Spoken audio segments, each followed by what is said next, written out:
Halo teman-teman semua, kami dari mahasiswa Universitas Mercu Buana dan program studi Teknik Informatika. Sebelumnya, kami ingin memperkenalkan terlebih dahulu. Nah, kami ini dari kelompok 4 yang beranggotakan ada Muhammad Isyazji dan Maulana, Arfian Radeska Matori, Andika Wahyu Pratama, Mahardika Putranaza, dan juga Thomas Setiawan. Oke, pada video kali ini, di sini kita akan belajar tentang arsitektur komputer, di mana materi yang kita bahas ini itu adalah alat penyimpanan data, baik fisik maupun juga cloud. Oke, tanpa panjang-panjang, tanpa basa-basi, langsung aja yuk kita mulai ke materinya. Sebelum lanjut, ini dia pendahuluannya. Perkembangan teknologi informasi membawa perubahan besar dalam pengelolaan dan penyimpanan data. Data ini menjadi aset penting loh dalam bidang pendidikan, bisnis, pemerintahan, dan kehidupan sehari-hari. Pada awalnya, data disimpan secara fisik menggunakan perangkat keras seperti HDD, SSD, flash disk, dan media optik. Keterbatasan fisik membuat munculnya cloud storage, di mana menawarkan penyimpanan berbasis internet yang lebih fleksibel dan aman. Pemahaman tentang penyimpanan fisik dan cloud itu penting banget untuk menentukan pilihan yang tepat pada era digital ini. Oke, kita bakal masuk ke bagian tujuan dari penulisan materi yang kita buat ini. Yang pertama, tentu kita akan menjelaskan konsep dasar penyimpanan data, baik yang fisik maupun cloud. Kedua, kita akan menguraikan jenis-jenis media yang dipakai dalam penyimpanan data. Ketiga, kita akan bahas keunggulan dan kelemahan dari masing-masing jenis penyimpanan. Ada juga loh keunggulan dan juga kelemahannya nih. Keempat, yang pasti juga kita bakal ada membandingkan nih dari segi efektivitas dan efisiensi antara penyimpanan fisik maupun cloud. Nah, yang terakhir, kelima, kita akan pastikan memberi panduan kepada pengguna untuk memilih solusi penyimpanan sesuai kebutuhan kamu nih. Oke, sekarang kita bahas dulu nih konsep dasar penyimpanan data. Penyimpanan data itu adalah repositori digital yang menyimpan informasi secara persisten, baik data yang terstruktur seperti table dan database, maupun data yang enggak ada strukturnya nih, seperti apa? Seperti gambar, video, maupun email. Penyimpanan ini itu bersifat non-volatil, artinya data tetap ada walaupun perangkat dimatikan. Jadi tentu ya, ini penting banget nih untuk menjaga ketersediaan, kebutuhan, dan keamanan informasi, serta juga keutuhannya nih. Lanjut ke basis data dan gudang data. Basis data atau pada kalimat sehari-harinya itu database, itu merupakan sistem penyimpanan data yang terorganisasi dalam bentuk table. Misalnya, ini umum digunakan untuk transaksi harian. Seperti apa aja? Seperti misalnya akuntansi dan penjualan. Sedangkan kalau kita bahas gudang data atau data warehouse, itu adalah sistem besar yang mengkonsolidasikan data dari berbagai sumber. Nah, biasanya dipakai buat apa aja sih? Nah, biasanya ini dipakai untuk mendukung analitik dan pengambilan keputusan berbasis data. Sekarang kita masuk lagi menuju ke jenis-jenis penyimpanan fisik. Nah, jadi tentu ada banyak sekali nih jenis-jenis penyimpanan fisik. Kita masuk ke bagian pertama nih. Pertama itu ada hard disk drive atau HDD. Ini merupakan media magnetik dengan kapasitas besar dan biaya rendah. Cocok banget pastinya buat kamu menyimpan data masif, apalagi kalau kebutuhannya nih akses yang nggak harus cepet gitu kan. Lalu ada solid state drive atau SSD. Kalau ini dia berbasis memori flash. Nah, dari kata flash aja kita tahu nih, berarti ini kecepatannya bagus nih.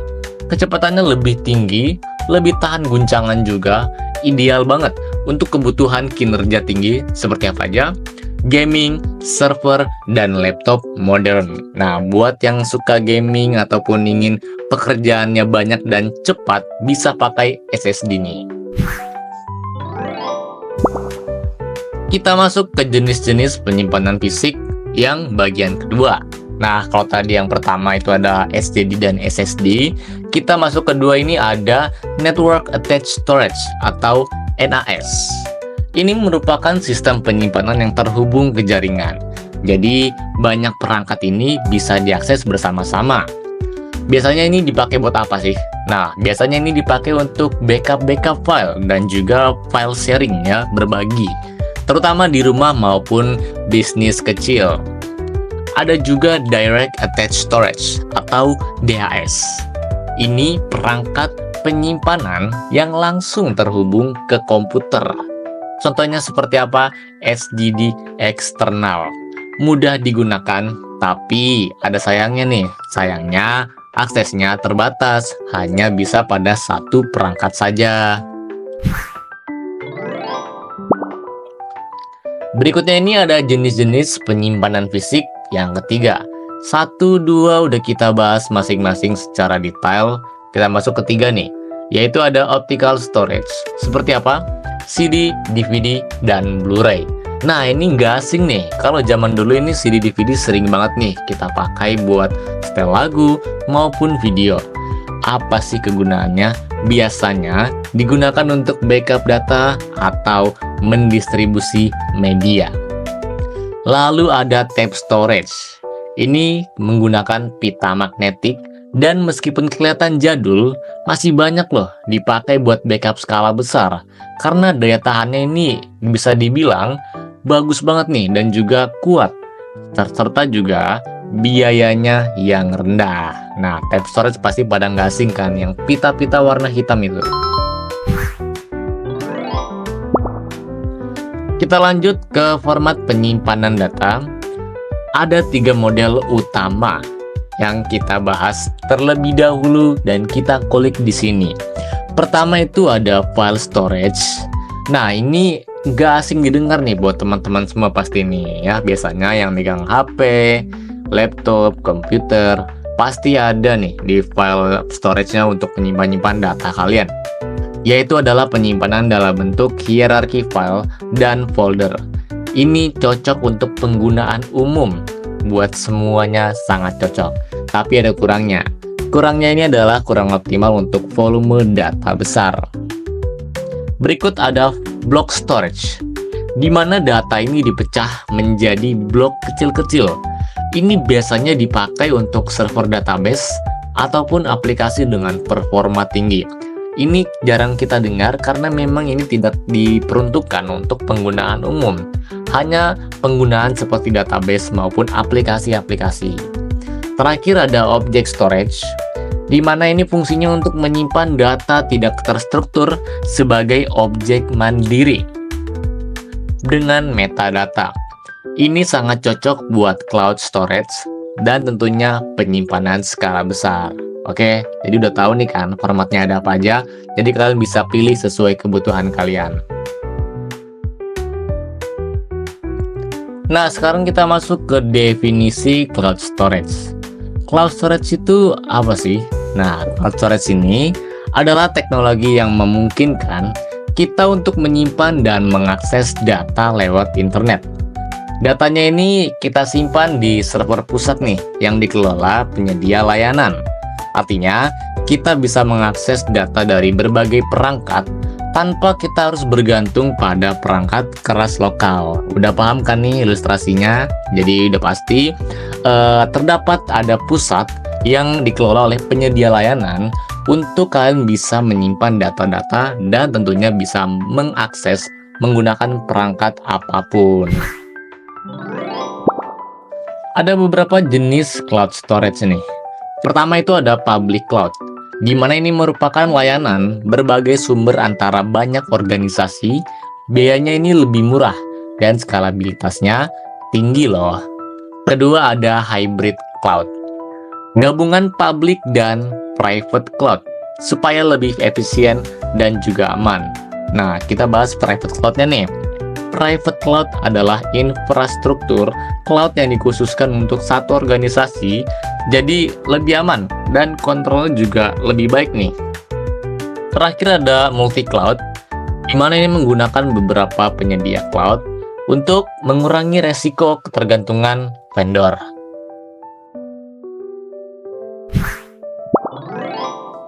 Oke, lanjut kita bahas ke karakteristik dari cloud storage.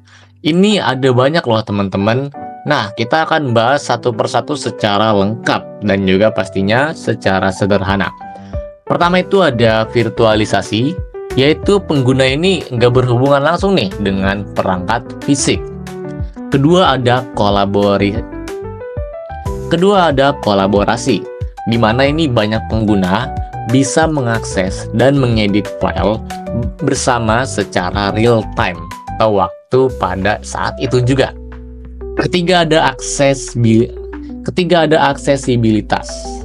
Data ini bisa diakses kapan aja dan di mana aja.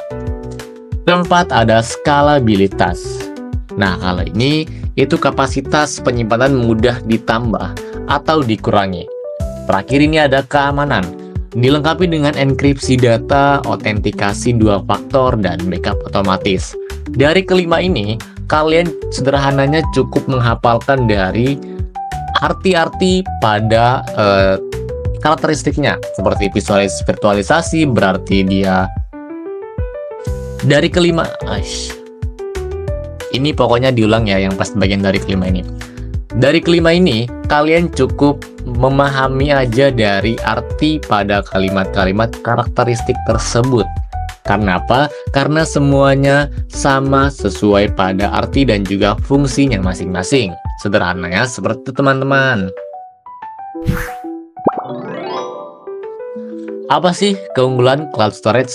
Oke, kita masuk ke bagian keunggulannya. Pertama ini ada aksesibilitas global.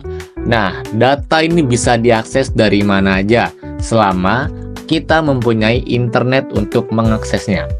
Kedua ada kolaborasi, mendukung kerja tim lintas lokasi secara real time, waktu saat itu juga. Ketiga ada efisiensi biaya. Kita ini hanya bayar kapasitas yang dipakai aja, jadi kita nggak perlu bayar yang lain nih. Cukup bayar kapasitas, kita bisa mengakses cloud storage kapanpun, dimanapun, real time, selama ada internet seperti yang kita bahas di atas. Keempat ada keamanan data.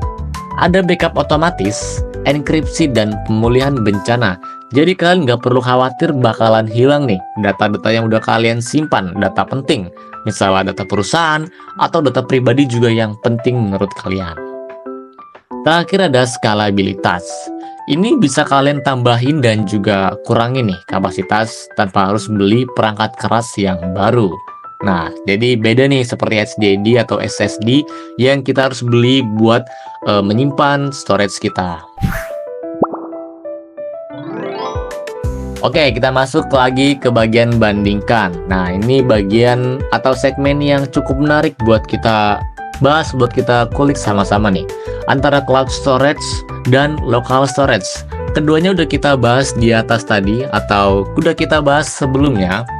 Kalau kalian masih belum paham, kalian bisa ulang aja videonya karena kita bakal masuk ke bagian pembandingan. Pertama kita mulai dari local storage dulu, oke? Ini merupakan akses yang langsung ke perangkat, tapi rentan nih terhadap kehilangan fisik, kapasitas terbatas, dan kalau penuh, itu kita harus beli perangkat baru. Oke, kita bahas satu-satu nih, lebih sederhananya nih kan. Kita untuk mengakses local storage ini harus menggunakan perangkat. Seperti apa? Laptop bisa, handphone pun juga bisa, kurang lebih seperti itu. Rentan terhadap kehilangan fisik. Nah, ini juga seperti apa? Kalian misalnya punya HDD eksternal. Nah, kalau hilang bagaimana? Bingung kan buat carinya dan juga datanya otomatis hilang juga. Kapasitas ini hanya terbatas, nggak ada kapasitas ini hanya terbatas, nggak unlimited. Dan kalau penuh, itu kalian harus beli baru nih. Kita lanjut ke bagian cloud storage. Ini aksesnya fleksibel via internet. Jadi, secara real time, kapanpun, dimanapun, itu kalian bisa akses data kalian. Asalkan ada internetnya. Backupnya otomatis. Jadi kalian nggak perlu takut itu filenya, datanya itu bakalan hilang. Karena secara otomatis itu data akan terbackup sendiri oleh penyedia layanan pada cloud storage tersendiri. Dan terakhir, kapasitasnya scalable dan fleksibel, di mana kalian bisa bayar saja untuk kapasitas jika kalian mau menambah. Dan juga fleksibel, tidak perlu ribet-ribet seperti membeli perangkat baru.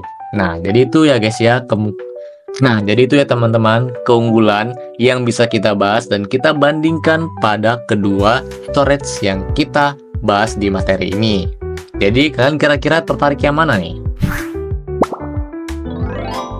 Di Indonesia sendiri, ini ada beberapa produk cloud storage terbaik yang menurut kita bahas sama-sama di sini nih. Pertama nih, menurut kami itu ada Cloud Container Engine atau CCA untuk memanajemen cluster Kubernetes lengkap dengan dukungan GPU, NPU, dan ARM. Kedua ada Public and Private Cloud Service.